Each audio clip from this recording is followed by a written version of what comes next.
Namaste, this is Sreedevi. In the 6th century, this epic called Devī Mahātmyam, or the glory of the great goddess Mahādevī, was written in verse form, about 700 verses, and they are embedded within a larger text, the kind of mythology texts of a tradition that are called the Puranas. And so, as part of a Purana, this particular text of Devī Mahātmyam, the most sacred and most popular goddess epic of India, celebrates the journey of the Kundalini rising through our 7 chakras, and over 9 nights of the goddess festival that happens in the fall, called Navaratri, or the 9 nights, also called Dasara, or the 10 days, because on the 10th day is the victory, and that is when Goddess Saraswati is celebrated also. So 9 nights. We have 3 nights of celebration to Goddess Kali at the root chakra, 3 nights to Goddess Lakshmi at the heart chakra, and 3 nights to Goddess Saraswati in the throat and crown chakra. So rising through the 3 levels of dormancy and inertia, what is called the tamas guna, which is the darkness of our own ignorance, rising through that into coming into action. It is Goddess Durga at the navel chakra, the element of fire, where she activates the Kundalini to rise higher, and we meet Goddess Lakshmi, the heart chakra, goddess of love and joy and preservation, and she takes us further into Goddess Saraswati, into our wisdom self. So that is, in a nutshell, the behind-the-scenes theology of this epic, which in its verse form brings in many, many demons at different stages, and the sister goddesses who call on one another to come and assist to fight these demons. Mahādevī, or Durga, is the heroine of the whole epic. And as she is celebrated, she calls on Mahakali, the great wrathful Kali in the first part of the epic, to defeat some of the more wrathful demonic forces. And so all the 3 goddesses here, Lakshmi, Saraswati, and Kali, are featured in their wrathful forms. So they are called Mahakali, Mahasaraswati, and Mahalakshmi in the epic. And overall, the main overall Shakti of the whole epic is Mahādevī, the great goddess who was invoked by the male deities in order to kill a certain demon whom we call the buffalo demon, Mahishasura. And Asura is a fallen angel, kind of like the Lucifer in Christian mythology. So a demon who had tremendous forces available to him and had prayed to Lord Shiva to acquire those powers and forces.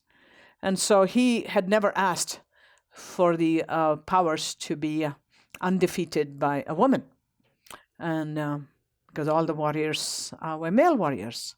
So the male deities created the goddess.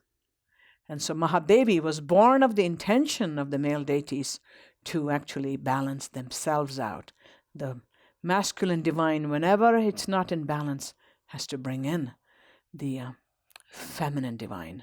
And so in that process, Devi rises, the Shakti rises into Mahādevī, and she brings many sister goddesses in this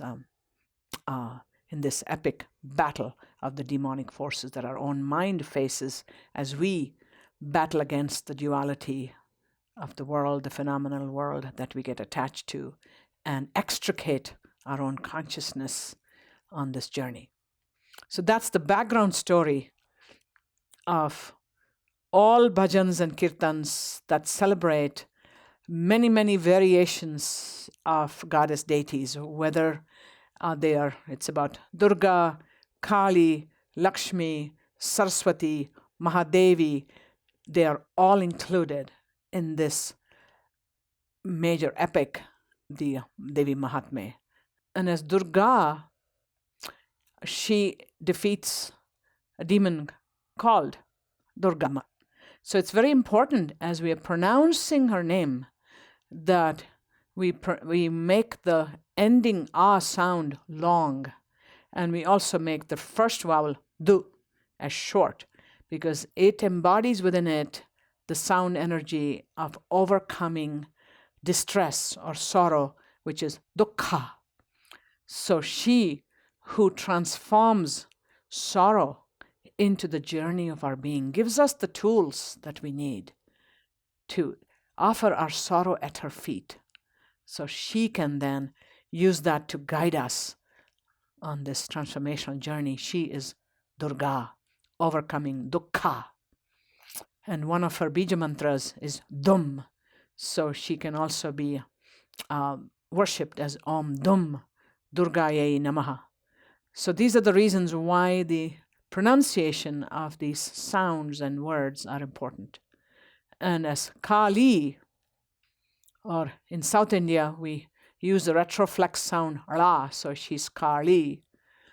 As Kali or Kali, she overcomes time, Kala.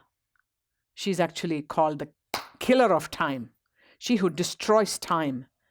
And what does time represent to us? It's this long axis of time, past, present, future. To us, time has a psychological continuity of the self. And we often get stuck in patterns that are from the past, or we project into the future, but we rarely embody in the present moment awareness. That is where our true self can abide. So she is reminding us with her very name, Kali, when we call on her, we are saying, we're imploring, please kill time, psychological time in my being. In this very moment, through the killing of time, we are destroying the karma attached to psychological time.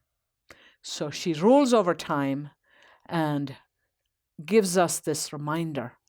Whenever we may project a thought or a pattern that we recognize as coming from the past, Kali can be called on to kill that in our present moment awareness. And as Mahādevī, she is the great goddess. Maha means great. Maha also means wrathful. So she is a very wrathful goddess in this whole epic, because it is about encountering demons who are shape-shifting in every stage of our journey through the 5 elements of our being, moving our awareness from earth to water, to fire, to air, and into space. So these densities of consciousness all come with their own obstacles, with their own patterns that are deep-rooted, with residual karma from many lifetimes, which can manifest in many forms. And so they are the demonic forces that we are overcoming with our prayers, with our practice, in calling out to these deities, through mantra, through song, through the purification of our own awareness, so that we may gather the tools we need for this great consciousness journey. So Jai Mahādevī.